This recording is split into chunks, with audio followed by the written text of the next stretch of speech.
Welcome to this film on landlord-tenant disputes. There are several online resources that can provide you with additional information. We'll have further information about those resources at the end of this film.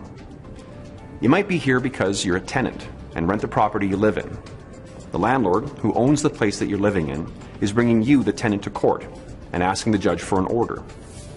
The landlord can ask a judge for an order when the tenant fails to pay the rent on time, does something illegal in the rental property, injures or threatens other tenants, the landlord, or people living in the rental property, damages the rental property, does not keep the rental property clean, or does not leave the rental property at the end of the rental agreement. Your landlord gave you two documents before this court date. One says what the landlord wants the judge to do. The other, called an affidavit, gives the reasons why. You may not agree with what the landlord will say, but you'll have the chance to tell the judge your side of the story. Today, the judge wants to hear what happened between you and the landlord before deciding what should be done, and the judge will want to hear from both you and the landlord before making a decision. In the courtroom, the landlord will speak first. Once the landlord has finished speaking, it's the tenant's turn to speak. And after hearing from both the tenant and the landlord, the judge can make several decisions.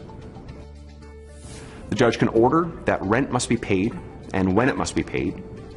The judge can order a tenant to leave the rental property and say how long a tenant has to move out. Usually a judge will give between 10 to 14 days to move. Or the judge can order the tenant to pay some of the landlord's costs of going to court. The most important thing you have to decide before you speak to the judge is, what do you want the judge to do today? Do you want to stay in the rental property? If so, what are you prepared to do? Can you pay the unpaid rent? Can you fix the problem that led to the court hearing? Maybe you just need some time to move your things or to get caught up in your back rent. If you already know what you'd like to do, you should speak to the landlord or their lawyer before court and see if you can work out an agreement. If you cannot come to an agreement before going into court, a judge will make a decision about what's to happen. When it's your time to speak, stand up, walk to the podium, and tell your side of the story, and explain what you want the judge to do. Also, tell the judge about your past relationship with the landlord. Has the landlord given you extra time to pay your rent before? If the landlord is saying that you've done something wrong, has this happened before? And what did the landlord do then? Does the landlord have anything that belongs to you?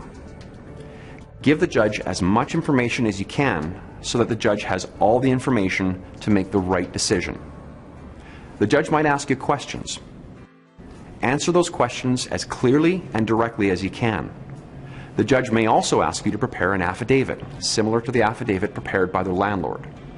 An affidavit is a voluntary written statement of facts which you have to swear or affirm before a commissioner of oaths. There are clerks in the courthouse that can swear your affidavit, and there might be people in the courthouse that can help you prepare an affidavit. When you prepare your affidavit, make sure that you include all the facts that you can think of. If the judge has more questions about what you've said in your affidavit or what you've said in court, then the judge might ask you to tell more of your story. Answer any questions they may have for you. Once you've finished telling your side of the story and explained what you want the judge to do, sit down and wait for the judge to make a decision. Don't argue with the judge once they've given a decision. Thank you for watching this film.